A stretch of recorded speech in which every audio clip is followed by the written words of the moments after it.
sean todos. Este es el hermano José Borges, Ministerio Regresando a las Sendas Antiguas.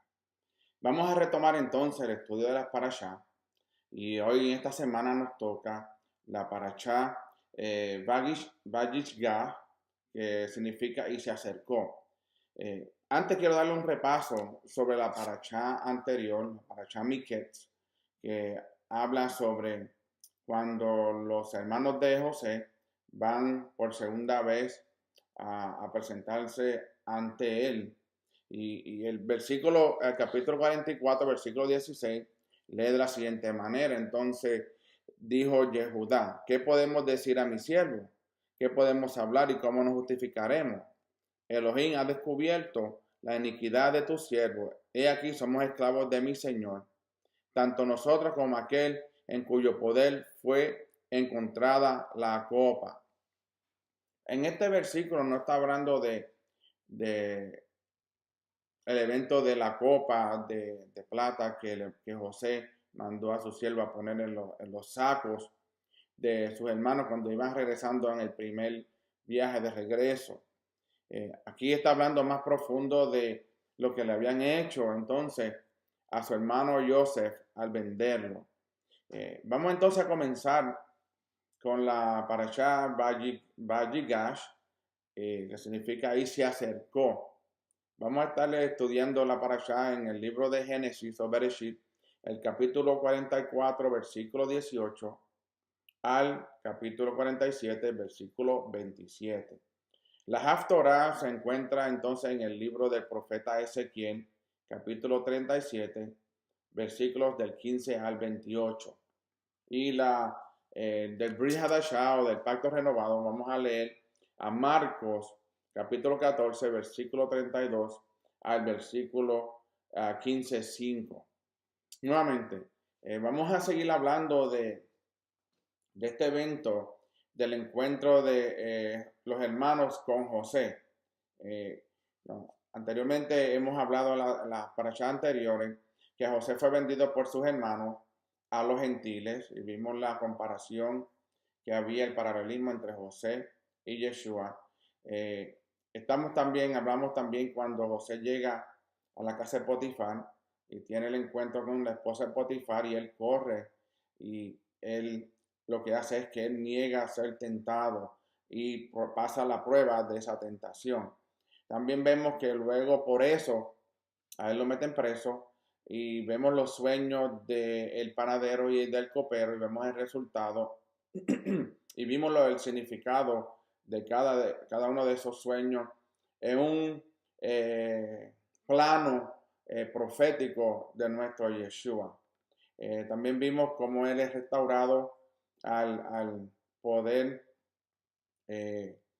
describirle y enseñarle el sueño que había tenido Faraón. Entonces él es restaurado como segundo en mando del imperio de Egipto. Entonces comencemos entonces con el capítulo 44, versículo 18 y desarrollemos un poco más el evento que está sucediendo ahora en la segunda venida de los hermanos a Egipto a presentarse a José, porque acuérdense, José los envía a ellos, digo, tienen que traerle a su hermano, porque si no voy a dejar a otro hermano de ustedes preso hasta que venga. Y vemos que es una trama, o diríamos, un proceso que José está tramando para que nuevamente pudieran decir la verdad y no hicieran lo que hicieron con él. Él los estaba probando. Entonces el versículo 18 del capítulo 44 dice: entonces Yehudá se le acercó y dijo: oh Señor mío, permite a tu siervo hablar una palabra a los oídos de mi Señor, que no se encienda tu ira contra tu siervo, pues tú eres como Faraón mismo. Ahora estamos viendo que en esta segunda vez también los hermanos se postran delante de Joseph y lo tratan como mi Señor.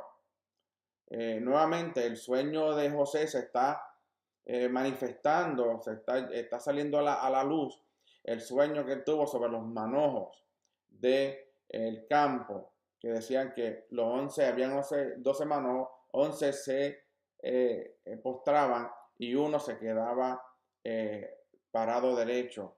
Y eso como la símbolo de que en un tiempo al final de cuando José regresara, fuera restaurado al imperio de Egipto como segundo en mando, sus hermanos vendrían buscando comida y llegaría el momento que ellos se iban a postrar delante de él. Entonces vemos aquí que Yehudá se acerca a Joseph poco antes de que Joseph se diera a conocer. Esto tiene también una profecía encerrada que vamos a desarrollarla mientras leamos mucho más las escrituras. Dice, de la misma manera entonces sucederá en los últimos tiempos que poco antes de que el hijo de Joseph se dé a conocer al pueblo judío, Yeshua, se dé a conocer al pueblo judío, entonces vamos a ver que antes de que él se les revele, él se le está revelando hoy en día, que estamos viviendo en estos tiempos. En estos tiempos estamos viviendo cuando el pueblo judío está acercándose más y más a Yeshua para saber entonces de él, primeramente como un personaje histórico, no como el Mesías, sino como un personaje histórico y no como el mundo cristiano tampoco lo ha pintado o lo ha enseñado, sino que lo está conociendo como un judío practicante de la Torá. Ahora cuando leen la Torá saben, especialmente en el pacto renovado, saben que Yeshua obedeció a la Torá hasta lo máximo. Entonces, ahora vemos que Yehuda se está acercando a Ben Joseph sin haberle reconocido como el Mesías. Entonces, en este caso, no lo está reconociendo como el hijo del hombre, lo está reconociendo como el hijo de Ben Joseph, el hijo de José. Por eso es que lo está viendo de una manera histórica y no de una manera mesiánica. ¿Okay?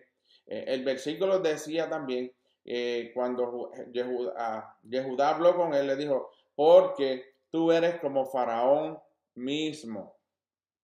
Él estaba diciéndole a Joseph que él no tenía que ver a Faraón porque en esta escritura está diciendo, tú eres como Faraón mismo, como es el enviado, es como el que le envió. Entonces vemos que Faraón le dio la autoridad a Joseph para ir donde quiera como representación de Faraón. ¿Okay? Ahora, veamos entonces la comparación también que hay con el Padre y el Hijo. Como dice, el que haya visto al enviado, ha visto al que le envió. Entonces, cuando leemos el capítulo 14 de Juan, en el versículo 9, dice así, Yeshua le dice, tanto tiempo he estado con vosotros y todavía no me conoces, Felipe. El que me ha visto a mí, ha visto al Padre. Como dices tú, muéstranos al Padre. Aquí vemos que Jesús le está hablando a los discípulos y le está diciendo, ustedes dicen que le muestre al Padre, pero si me han visto a mí, han visto al Padre. Y esa era la relación que tenía también Joseph con Faraón. Por eso es que Yehudá, su hermano, le dice que tú eres como Faraón mismo. En otras palabras, nosotros podemos confiar en lo que tú dices porque Faraón te ha enviado a que te muestre a nosotros. Que todo el trabajo que hacía Joseph, fue prosperado en las manos de Joseph, porque no era porque solamente era enviado por Faraón, era porque el Eterno lo había enviado, como envió también a Yeshua, su hijo. Y vemos esta profecía escondida en esta escritura, que esto se está cumpliendo en el día de hoy.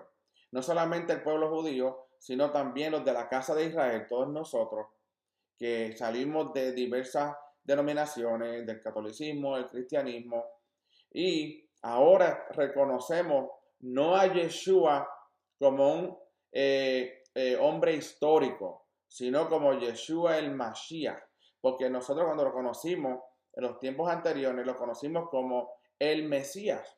Ahora bien, ahora los judíos lo están reconociendo como un personaje histórico, pero va a llegar el momento que cuando Yeshua se revele en los tiempos finales, vamos a ver que entonces el pueblo judío lo va a reconocer a él como el Mesías. Ok, so continuamos. El capítulo 44, versículo 21, y leemos de la siguiente manera. Dice entonces, tú dijiste a tu siervo, traédmelo para que yo lo vea.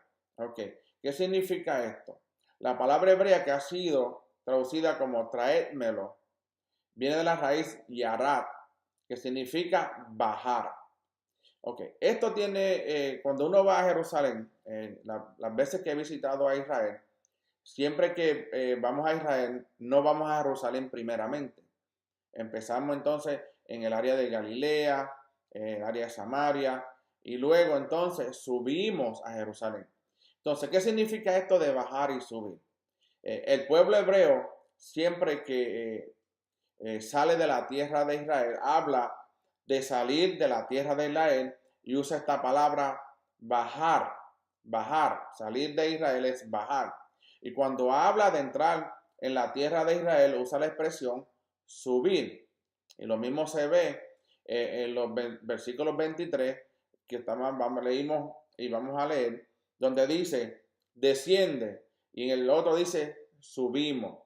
Pero lamentablemente esto no se tradujo correctamente cuando se tradujo del hebreo arameo al griego y después al latín. La palabra y la traducción se perdió. ¿Ves? Como dice, más nosotros respondimos. Acuérdense que estamos leyendo el versículo 21 del capítulo 44. Y dice, más nosotros respondimos, no podemos descender en lugar de ir. La palabra correcta era descender, no ir. Dice, si nuestro hermano menor desciende en lugar de va, ¿por qué no podemos ver el rostro del hombre si nuestro hermano no está con nosotros? Entonces, esta palabra de subir y bajar, cuando uno va a Israel, uno nunca baja a Jerusalén, uno siempre sube. ¿Y por qué es esta expresión de siempre subir a Jerusalén? Porque Jerusalén, nuevamente es la capital de Israel. Jerusalén es donde está el lugar donde el Eterno ha puesto su nombre. Entonces uno nunca baja al Señor o al Eterno, uno siempre sube al Eterno. Entonces esto nos enseña que cuando una persona sale de Israel, desciende espiritualmente y cuando entra a la tierra de Israel, sube espiritualmente. ¿Se acuerdan el nombre de Abraham, de Jacob? De Jacob, Israel. Las dos personas manifestadas, la del hombre y la espiritual. Jacob, la del hombre, la Israel espiritual. Entonces, Hashem llama a la tierra de Israel su tierra, dice, esta es mi tierra, ¿ok? Por eso él es el que está en el Eterno, está más cerca de él que cuando no está con él, ¿ok? Las veces que hemos ido a Jerusalén, varios de los guías que nos han llevado a peregrinar la tierra de Israel, una tierra que es buena, muy buena, todo el fruto que se come allí es bueno. Y siempre que vamos, ellos nos dicen, ahora vamos a subir a Jerusalén cuando bajamos de Galilea, de la región de Samaria. ¿Por qué? Porque el subir a Jerusalén es decir, estoy subiendo al lugar físicamente hablando más cerca del Eterno, porque allí era donde estaba su casa, el templo. Entonces, cuando uno va al monte, al monte del templo, ese lugar es el lugar más cercano, físicamente hablando, porque siempre, él está en todos lugares, pero físicamente hablando es el lugar más cercano que un hombre puede estar del Eterno. Continuamos entonces, Deuteronomio, capítulo 11, versículo 12, nos dice también esto, dice, es una tierra que el Eterno, tu Elohim, cuida. Los ojos del Eterno, tu Elohim, están siempre sobre ella. Qué interesante que aquí en Deuteronomio está hablando que esa tierra el Eterno lo cuida y los ojos de el Eterno, todo Elohim, están siempre sobre ella.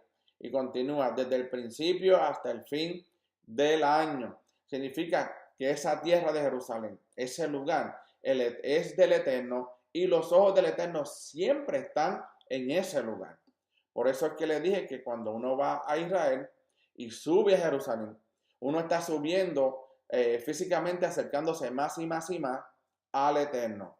Aunque para acercarse más al Eterno uno necesita obedecer la Torah y todos sus mandamientos. Acuérdense, no es solamente físicamente, necesitamos llegar a Él, porque mientras más nosotros obedecemos los mandamientos, más nos acercamos a Él y la santidad más llega a nuestras vidas. Continuó diciendo, entonces el faraón, en este caso, no entendió la importancia espiritual de la tierra de Israel y cuando habló de viajar a Canaán, solo dijo, id. El mismo faraón, cuando envía que va José a ver a su padre, él le dice, id, no le dice, sube. Acuérdense que Jacob estaba en la tierra de Canaán en ese momento. Entonces vemos el capítulo 44, versículo 32, y ya entendemos lo que es subir y bajar. Para Jerusalén nunca se baja, siempre se sube. ¿Okay? El 32 dice, porque yo, tu siervo, me hice responsable del muchacho con mi padre diciendo, si no te lo traigo, que lleve yo la culpa delante de mi padre para siempre. Nuevamente, esto aquí también hay otra profecía encerrada y un mensaje encerrado, el cual antes no podíamos ver, porque nos enseñaron que solamente podíamos, no solamente que podíamos leer el pacto renovado, pero siempre nos enseñaban, comienza con el libro de Juan, porque ese es el más que se puede entender. Cuando uno tiene que comenzar desde el principio, desde Génesis 1:1. En el principio Elohim creó el cielo y la tierra. Desde ahí es que comienza toda la historia y toda la profecía, que entonces vemos luego al final, que vemos la manifestación de Yeshua, que viene entonces a dar su vida por nosotros. Entonces vemos, aquí vemos entonces a Yehudá diciéndole, acuérdense que Yehudá fue el que tuvo la idea de vender a José y no matarlo.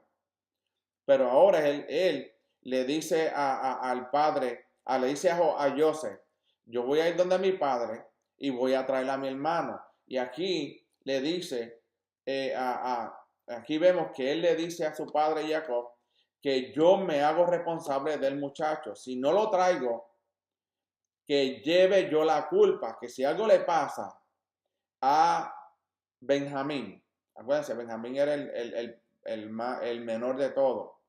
Y ese era el hermano de José, de la misma madre Raquel. Entonces él le dice que yo me voy a ser responsable. ¿Y qué tiene que ver esto con Yehudá decir que él iba a ser responsable? Veamos. Yehudá entonces se puso como fiador. ¿Ok? En otras palabras, si le pasa algo a él, quítame la vida a mí. Él era un fiador. Él era intermediario. ¿Ok? Ya están viendo la relación que hay con Yeshua también. Esta palabra fiador en hebreo es araf. Esto significa que él estaba dispuesto a sufrir en lugar de su hermano. En otras palabras, si a Benjamín le pasaba algo, se tenían que apedrear a Yehudá. Él tenía que aceptarlo porque él dio su palabra. ¿Okay? Otra vez entonces vemos como Yehudá o Judá como ancestro del Mesías, de una manera profética, expresa con una actitud de que yo quiero hacerme responsable lo que el Mesías iba a hacer entonces en su primera venida. Yeshua viene de la tribu de Judá y él estaba dispuesto a llevar la culpa para siempre para salvar a su hermano.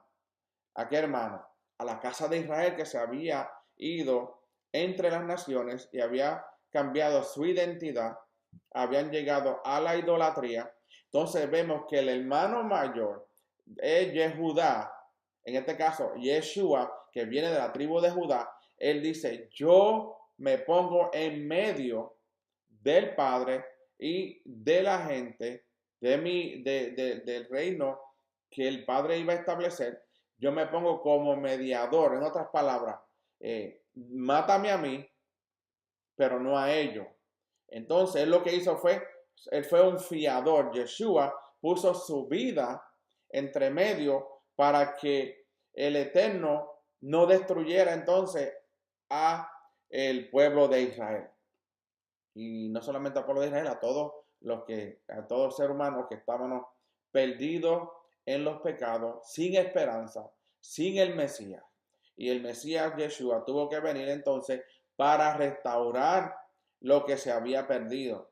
Y lo que se había perdido fue esa relación íntima que había entre el hombre y el Eterno en el huerto del Edén. Entonces, cuando Juan vino, vio el cordero en el cielo, dice que lo vio como inmolado. Eso está en Revelaciones 5:6. Dice que Juan vio al cordero como inmolado. Sin embargo, vemos que la novia del Mesías estará sin mancha, ni arruga, ni cosa semejante. ¿Por qué? Porque Yeshua murió por la novia. Y la novia viene siendo entonces Israel. Yo soy Israel. No estoy diciendo que soy judío, soy Israel porque yo fui injertado, como dice en el pacto renovado, yo fui injertado en ese olivo natural y ahora yo soy parte y soy ciudadano de ese reino y me hace parte de ese Israel. ¿Okay? Como también dice Efesios 5:27, y lo pueden buscar en sus hogares. El Mesías entonces se ha hecho responsable de nosotros los hombres y él todavía lleva en su cuerpo las marcas de la consecuencia del pecado de toda la humanidad. Nuevamente, él se puso como un fiador, como le dijo al Padre, yo tengo que hacer lo que tengo que hacer, yo tengo que restablecer lo que se había perdido, restablecer la relación de Israel, de toda la raza humana, con el Padre. Y como único podía hacerlo era siendo fiador y llegando a la muerte del madero. Entonces vemos que Yeshua muere en el madero, lleva nuestros pecados en su cuerpo para que nosotros tengamos entonces acceso nuevamente a esa relación que se había perdido en el huerto del Edén, en el jardín, porque Adán y Eva habían comido del fruto. Entonces, leamos entonces a Juan, capítulo 20, versículos 25 al 28. Entonces los otros discípulos le decían, hemos visto al Señor. Pero él les dijo, si no veo en sus manos la señal de los clavos, y meto el dedo en el lugar de los clavos, y pongo la mano en su costado, no creeré. 8 días después, sus discípulos estaban otra vez dentro, y Tomás con ellos. Y estando las puertas cerradas, Yeshua viene y se puso en medio de ellos y dijo, Shalom Alejem. Luego dice a Tomás, acerca aquí tu dedo y mira mis manos. Extiende aquí tu mano y métela en mi costado. Y no seas incrédulo, sino creyente. Respondió Tomás y le dijo, Señor mío y Elohim mío. Entonces vemos que después de su resurrección, él se aparece a muchas personas. Y vamos a ver que en su aparición no se le apareció a ningún gentil, ¿okay? Ni a un cristiano. Se le apareció a judíos que estaban aceptando el sacrificio del Mesías y habían aceptado al Mesías, a Yeshua, como su Mesías. ¿Okay? Y vemos que el mismo Yeshua le dice, yo fui el que fui al madero. Y siempre hay personas incrédulas. Y en este caso podemos ver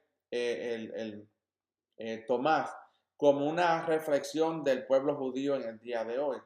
Que solamente, como dije al principio, están creyendo en Yeshua, pero como un personaje histórico, no como el Mesías. Entonces, había un Mesías sufriente y viene el Mesías que viene a reinar. Ellos no pueden ver a Yeshua como ese Mesías sufriente, porque para ellos el que venía era a restaurar el reino en ese tiempo, pero no era en ese tiempo que Yeshua vino a restaurar, sin antes romper esa pared que dividía a Dios, al Eterno, del hombre por el pecado. Y Yeshua fue el que rompió esa pared de división. Entonces, seguimos con el capítulo 44, versículo 33. Ahora pues, te ruego que quede tu siervo como esclavo de mi señor en lugar del muchacho y que el muchacho suba con sus hermanos. Ahora vemos nuevamente, aquí Yehudá está manifestando su honor. Él no se está dando cuenta que él está restaurando lo que había hecho con José cuando lo venden a los ismaelitas, a los gentiles. Y aquí él dice, deje que mis hermanos regresen con mi hermano menor y yo me quedo aquí. Y que ellos suban nuevamente, ellos están en Egipto. Nuevamente vemos la palabra subir. Nunca uno baja a Israel, uno siempre sube a Israel. Entonces vemos, ser fiador en este caso implica la responsabilidad hasta la última consecuencia. ¿Okay? Yehudá estaba dispuesto a quedarse preso toda una vida por defender a su hermano menor Benjamín. Yehudá fue fiel entonces a su promesa a su padre, porque él pudo haberle dicho, no, te quédense con Benjamín, nosotros nos regresamos, como habían hecho con José, que lo vendieron. Pero en este caso, Yehudá no hizo eso. Yehudá yo creo que se fue iluminado. En este caso dijo, no, yo no quiero que mi padre sufra una vez más, porque entonces sí moriría. Ahora entonces ha mostrado Yehudá no solamente el que se ha arrepentido, sino que está dispuesto a hacer tikkun, rectificación. Tikkun, la palabra hebrea de rectificar, por lo que hizo con su hermano entonces Joseph. En lugar de entregar al hijo de Jaquel, que su padre amaba, se puso entonces en su lugar. Dijo, no, llévense a Benjamín y yo me quedo en su lugar. Así Joseph entonces supo que Yehudá se había arrepentido de corazón. Si no hay una disposición de rectificar los errores que nosotros hemos cometido y no pedimos perdón, una cosa es pedir perdón, pero hay que rectificar. Hay personas que dicen, yo te perdono, pero no olvido lo que me hiciste. Hay que rectificar los pecados que nosotros hemos hecho. Y rectificar es ir a la persona y decirle, mire, yo te hice esto, te pido que me perdone. Ahora, si la otra persona no lo perdona, ya usted hizo su trabajo de pedir perdón. Entonces vemos que en el caso de los errores que hemos cometido, tenemos que rectificarlo. En el caso de ser posible, tenemos que restituir el daño también. No hay arrepentimiento en la persona si no restituye el daño que ha hecho. Las personas dicen, no, que las palabras se las lleva el viento. No, las palabras hieren a las personas. Cuando uno habla mal de su hermano, de alguien, ya sea de personas que usted no conoce, si usted habla de una persona, usted está trayendo juicio a su vida. Y lo que está haciendo es cometiendo un pecado muy grande. En el hebreo se llama la Lashon Hara. Es la lengua diabólica, hablando de personas sin tener autoridad y muchas veces sin tener la verdad, sino que hablan en mentira.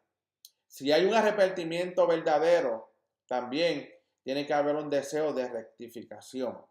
Como nos dice Lucas, capítulo 19, del 8 al 9. Y leemos, y Zaqueo, pues puesto en pie, dijo al Señor, he aquí, Señor, la mitad de mis bienes daré a los pobres, y si en algo he defraudado a alguno, se lo restituiré cuadruplicado. Y Yeshua le dijo, hoy ha venido la salvación a esta casa, ya que él también es hijo de Abraham. Vemos entonces que el mismo Saqueo, él había robado, pero dice, pero yo voy a restituir 4 veces más, ¿ok?, lo que él había hecho en contra de sus hermanos. Y continuamos entonces hablando que dice, y la salvación, Jesús le dijo, hoy ha venido la salvación a tu casa. Interesante, ¿verdad? Que la salvación llegó a la casa de Saqueo cuando él decide restaurar todo lo que él había robado. Entonces vemos que la salvación había venido a la casa de Saqueo. Hubo evidencia entonces clara de un arrepentimiento de sus pecados. Muchas veces, como dije anteriormente, decimos, sí, yo te perdono, pero no hay evidencia. Lo mismo vemos entonces en la vida de Judá, que ya él no iba a defraudar más a su padre. Él había prometido a su padre que él traería a su hermano de regreso. ¿Okay? Ya el padre había sufrido mucho por José y ya no dejaría que su hermano sería esclavo en Egipto. Entonces, él podía haber dicho, no, yo me regreso y que dejen a Benjamín esclavo. No, pero él decidió que si tenía que ser esclavo en Egipto, él decidió mejor él quedarse y enviar a su hermano Benjamín de regreso a su padre. Y vemos que esto es un acto de valentía también. Aunque ya él había cometido un error al principio con José, él rectificó, él dijo, yo no quiero volver a hacer lo mismo, porque vemos la vida de Judá, de cómo le fue a él cuando salió de Canaán y se fue lejos de su familia, y vemos que tiene 3 hijos, 2 de los hijos mueren, no le quiere dar a su hijo Selah a Tamara, y vemos que Tamara tiene que entonces vestirse de ramera para poder tener descendencia, porque Yehudá era como una persona como que le gustaba mentir mucho. Después que le había dicho a Tamara que él podía tener a su hijo pequeño, a Selah, nunca se lo dio, y es por eso que llega la historia.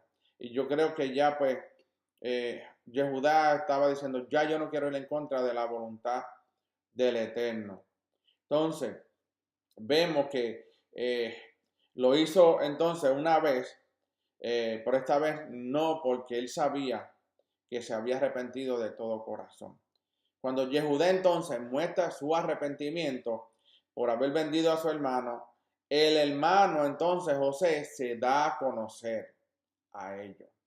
Y veamos lo que dice el capítulo 45, versículo 1.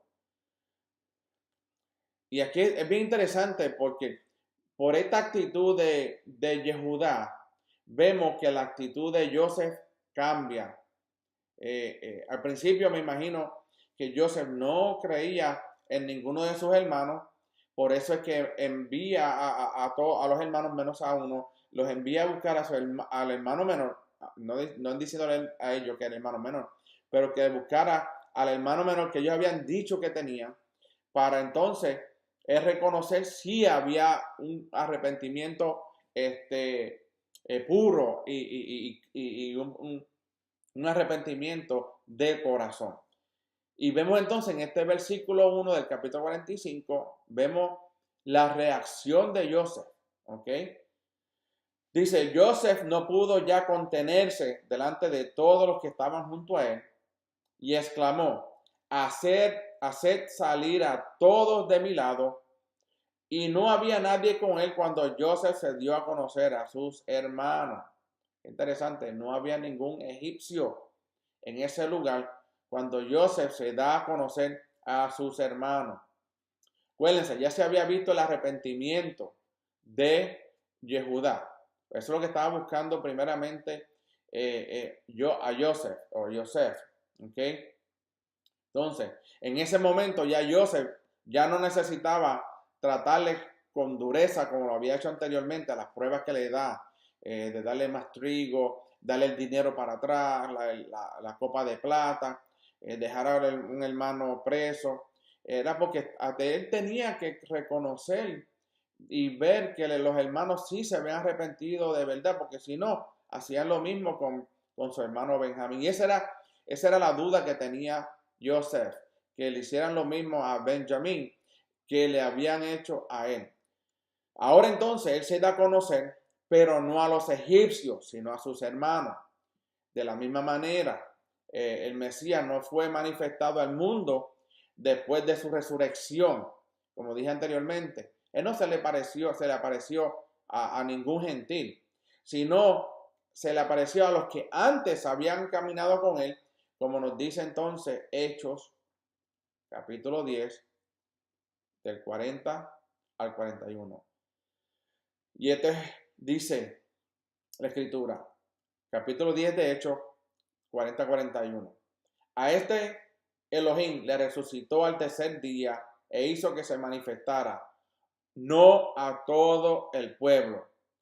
Oigan esto, no a todo el pueblo, sino a los testigos que fueron escogidos de antemano por Elohim, es decir, a nosotros que comimos y bebimos con él después que resucitó de los muertos, después que Elohim lo resucitó de entre los muertos. Entonces vemos que allí no había ningún gentil, no había nadie, no había un egipcio, solamente los 12 hermanos, ¿ok? Que esto también tiene que ver, tiene una relación profética también para los últimos tiempos. La palabra hebrea traducida como conocer, entonces, hitvada, que viene de la raíz yadá. Esta palabra se usa en las escrituras también como una referencia a tener relaciones íntimas. ¿Ok? En Génesis 45:4 dice, Joseph les pide que se acerquen a él. ¿Ok? Podría haber dicho solamente que se acercaran, pero la palabra aquí que se usa es elai. Dice, hasta mí, que ha sido añadida y que implica un acercamiento bien cerca, como palpable. En otras palabras, tóquenme. ¿Ok? Pero, acuérdense en una cosa. Joseph había perdido su identidad. Él se parecía egipcio completamente. Sus ojos pintados, su pelo cortado. Él no parecía el hebreo que los hermanos habían vendido anteriormente cuando era más joven. ¿Ok? Entonces, hay varios sabios, como el sabio Rashi, dice que lo que pudo haber pasado allí fue que a ellos acercarse a Joseph por una señal, acuérdense, la señal entre el hombre y el eterno, que es la circuncisión, pudo haber sido que él los reunió y enseñó a sus hermanos de que él era un hombre circuncidado. Qué interesante que si él no hubiese sido circuncidado, porque los egipcios no se circuncidaban, los hermanos probablemente decían, no, este no puede ser José, porque al José que nosotros conocimos, mi padre lo circuncidó al 8º día de nacimiento, porque así, esa era la ley, esa era la instrucción, una palabra mal interpretada, ley, pero verdaderamente lo que significa es, esa era la instrucción que el Eterno le había dado a Jacob con su descendencia, ¿ok? ¿Okay? Entonces vemos que pudo haber sido que él le enseñó a ellos que era circuncidado. Joseph entonces no se dio a conocer hasta que los 2 hermanos estuviesen juntos. Nuevamente una profecía que al final de los tiempos vamos a ver. Como hemos dicho anteriormente, esto alude a que el Mesías no se va a dar a conocer en los últimos tiempos hasta que las 12 tribus estén involucradas, estén juntas. Okay. Por eso es que en el tiempo que estamos viviendo, la casa de Israel está regresando a, a la obediencia a la Torá, que es lo que nos hace a nosotros ser parte de ese reino, ¿okay? Del reino que Israel va a tener, y Yeshua va a ser el rey sobre todas las naciones desde Jerusalén en el tiempo del milenio. También, ¿qué podemos aprender de esto? Podemos aprender que esto tiene que ver que hay que haber una unidad entre hermanos para poder tener la revelación plena del Hijo de Yosef. Como nos dice Efesios capítulo 3, versículo 17, el segundo oración, y el 19, que dice: y arraigados y cimentados en amor, seáis capaces de comprender con todos los santos cuál es la anchura, la longitud, la altura y la profundidad, y de conocer el amor del Mesías, que sobrepasa el conocimiento, para que seáis llenos hasta la medida total, la plenitud de Elohim. Eso es necesario que el pueblo sea unido. ¿Okay? Da tristeza ver cómo aún en el movimiento de las raíces hebreas, cómo muchas personas se tiran a unos a los otros. Personas que no comparten lo que otra persona enseña o cree de acuerdo a la Torá. Y ahí siempre va a haber personas que no van a creer todo lo que uno le dice o todo lo que uno le enseña, pero no por eso vamos a tomar represalia en contra de las personas. Al contrario, hablar juntos, cara a cara, es lo más sabio que se puede hacer. Hablar detrás de las personas, eso es injusto para la persona del cual se está hablando. Siempre y cuando la persona que enseñe esté en la Torá, nada podemos hablar en contra de esa persona, pues está hablando de la Torá, de lo que el Eterno ha establecido. Y da pena que hoy día, aún en el movimiento de las raíces hebreas, esté sucediendo tal cosa. Yo le pido al Eterno, en nombre y mérito de Yeshua Mashiach, que esto cese, porque no vamos a recibir entonces la revelación que el Eterno quiere darnos a nosotros en estos últimos tiempos. ¿Ok? Entonces, como los hermanos de Yosef no le reconocieron en su primer encuentro, sino en el segundo encuentro, así el Mesías no fue reconocido por la mayoría de los judíos en su primera venida. Solo un grupo de personas reconocieron al Mesías en su primera venida. Dice la Escritura que él alimentó a 5,000 y donde quiera hacían muchos milagros. Pero no todo el mundo que lo seguía por porque él era el Mesías. Muchos lo seguían por los panes y los peces, como hoy en día muchas personas siguen a personas o siguen denominaciones, no porque tienen un compromiso con el Eterno, sino por los panes y los peces. Pero en este caso, vemos que eso sucedió también en los tiempos de Yeshua. Solamente 12 quedaron cuando, 11 porque uno lo vende y se ahorcó, quedaron 11 solamente, y las mujeres que estaban con ellos, un grupo pequeño, un remanente, siguió con el Mesías durante su tiempo. Entonces vemos que ahora es el tiempo cuando la mayoría de los judíos van a conocer a Yeshua. Ahora él se está dando a conocer como el que verdaderamente es el Mesías del cual hablan las Escrituras. ¿Okay? El Mesías del cual hablan las Escrituras.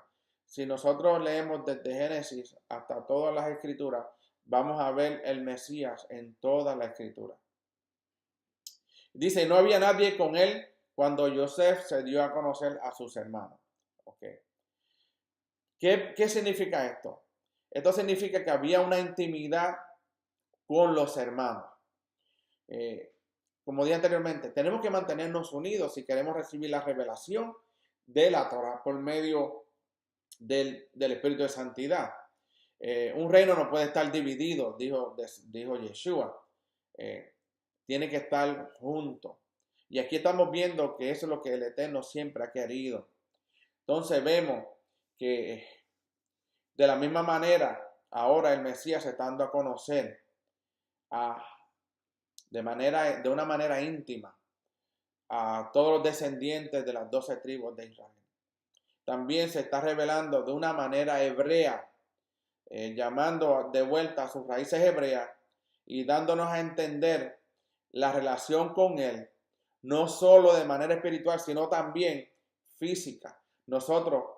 Eso estamos pasando nosotros. Esa es la profecía que se está cumpliendo en nuestros tiempos, que nosotros conocimos al Mesías espiritual y también físicamente hablando. ¿Por qué? Porque somos del mismo pueblo y ahora es el tiempo de ser restaurados como israelitas. Es el tiempo de la restauración de todas las cosas. Yeshua vino a restaurar el reino a Israel. ¿Okay? Pero, ¿cuál reino? El reino que había sido dividido en los tiempos del rey Salomón. Las personas entonces que reciben este tipo de revelación ya no somos iguales. Estamos siendo guiados por el Espíritu de Santidad, por la Torá, y sabemos y podemos decir concretamente de que estamos en el lugar correcto y vamos en el camino correcto. Que ese camino no se ha desviado ni se desviará, porque sabemos que la Torá es la verdad y sabemos que Yeshua el Mashiach es nuestro Mesías. Entonces vemos el concepto de ese cambio radical y el tener el concepto de que Yeshua nos cambia también radicalmente, porque eso ha sido un cambio radical, especialmente yo hablo en la vida mía, ha sido un cambio radical, de que anteriormente sí yo enseñé por 30 años, estuve enseñando, tengo mis maestrías, tengo mi doctorado, pero aún así estaba muy lejos del contexto de lo que decía la palabra. Pero hoy puedo reconocer que he recibido ese cambio radical en mi vida por medio de Yeshua. Ya yo no veo a Yeshua en un contorno gentil, yo veo a Yeshua en un contorno hebreo. Él es un hombre, él es judío, nació judío, murió judío, regresará nuevamente a reinar como un judío. Ya no lo veo como un gentil, lo veo como hebreo. Ya no lo veo como el Salvador de los gentiles, sino que lo veo como el Salvador de Israel, de ese reino, en primer lugar. ¿Ves? En primer lugar vino a salvar al reino de Israel, primeramente. Entonces, fue Yehudá quien provocó la revelación entonces de Joseph. De la misma manera que los judíos son los que finalmente harán que Yeshua se manifieste en gloria. Entonces vemos que este encuentro de cuando Joseph ya sabe que Yehudá se ha arrepentido de todo corazón, envía y saca a todas las personas de allí, a todos los egipcios, y se quedan ellos 12. Ahí se le muestra a él quién es él. Le deja saber que él es el que va a ayudarlos a ellos en el tiempo que vendría luego de ese encuentro. Entonces vamos entonces al capítulo 45, versículo 2. Otra escritura que tiene un mensaje profético grande. Y dice, lloró tan fuerte que lo oyeron los egipcios y la casa de Faraón se enteró de ello. En el momento de la revelación de quién era Joseph, hubo lloro. De la misma manera, hay muchas ocasiones y lágrimas en personas que ahora estamos recibiendo esta la revelación realmente, quién es Yeshua y del cómo Él se nos ha revelado y nosotros hemos llorado, hemos pasado soledad, hemos estado solos en un tiempo, porque el Eterno ha querido llevar ese mensaje completamente, sin que ese mensaje hubiese sido alterado ni adulterado. Entonces vemos que Yeshua también lloró sobre la ciudad de Jerusalén.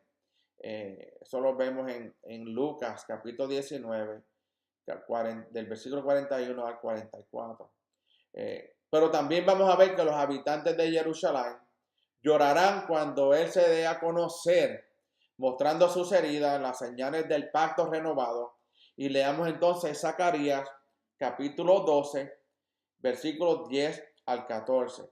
Dice, y derramaré sobre la casa de David y sobre los habitantes de Jerusalén el espíritu de gracia y de súplica, y me mirarán a mí, a quien han traspasado, y se lamentarán por él, como quien se lamenta por un hijo único, y llorarán por él, como se llora por un primogénito.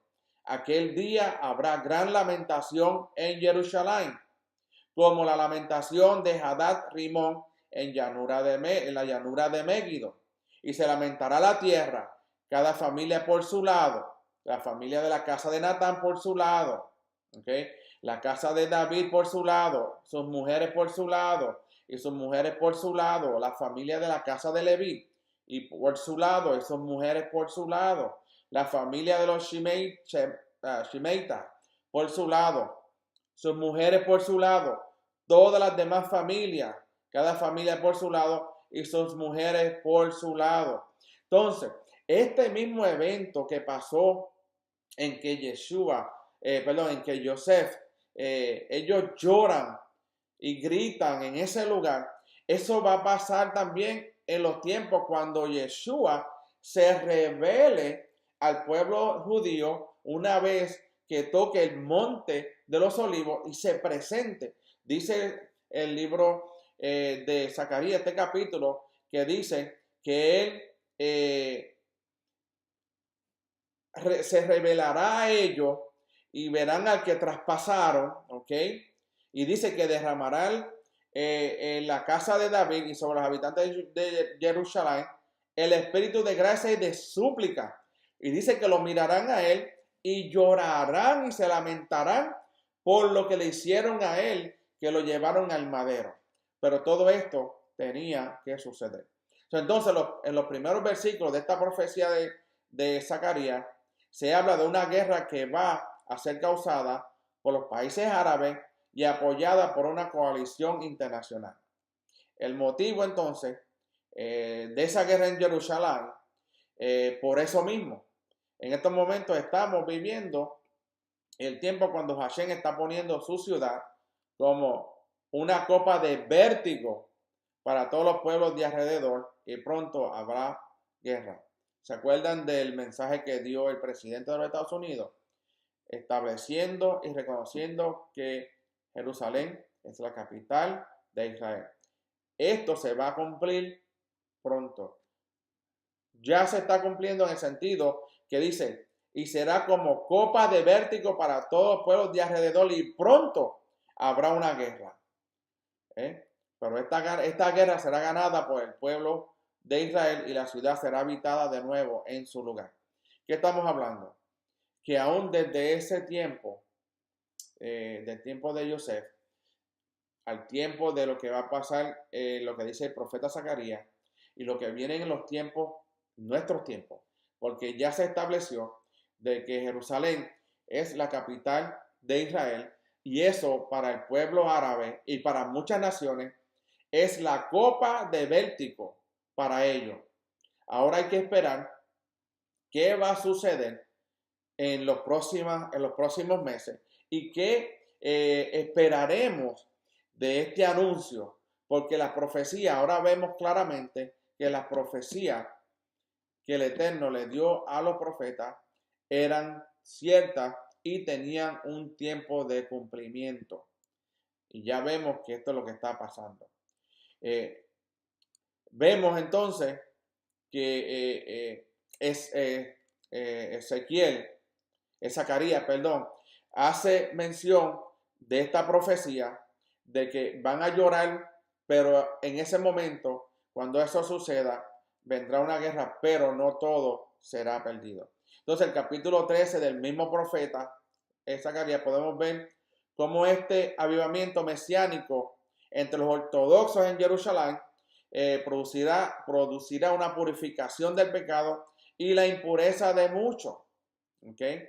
Entonces vamos a ver que toda religión falsa será eliminada del país de Israel, incluyendo el templo de Bahá'í en Haifa será destruido, todas las mezquitas serán demolidas, todas las iglesias católicas serán asoladas, todo lo que está en contra del servicio al Eterno, que va en contra del servicio al Eterno, va a ser destruido.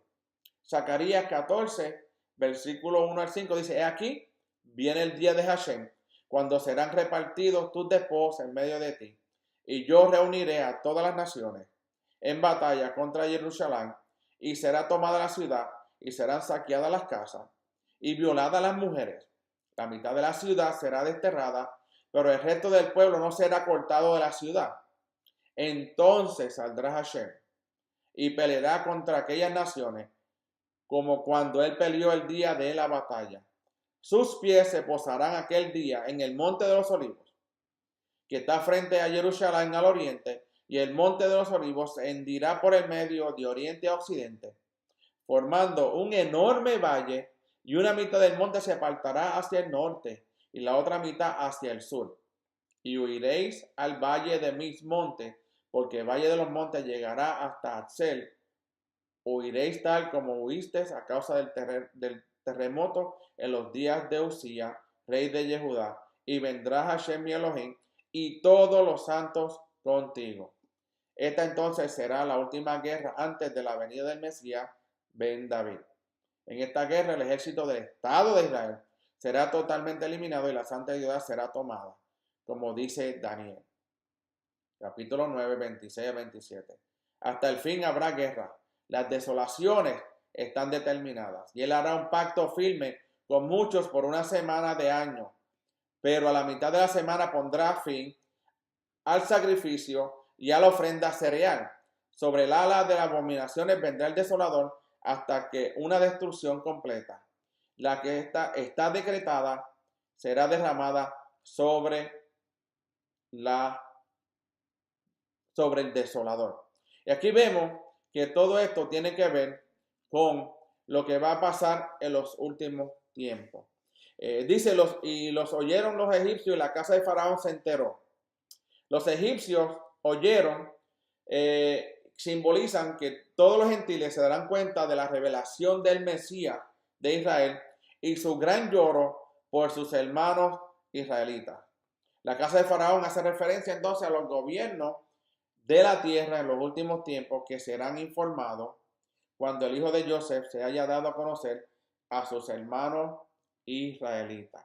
Entonces vemos aquí que este evento del encuentro de Joseph y sus hermanos tiene una profecía encerrada, en la cual muy pronto vamos a ver más y más la manifestación y la aplicación de esta profecía en nuestro tiempo.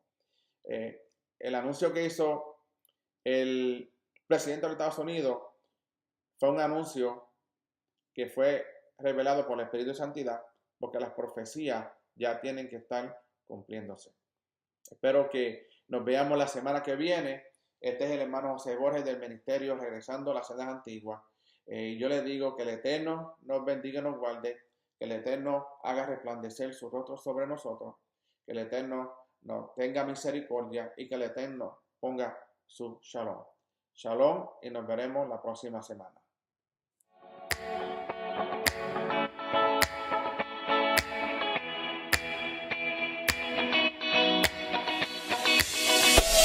Boop, boop.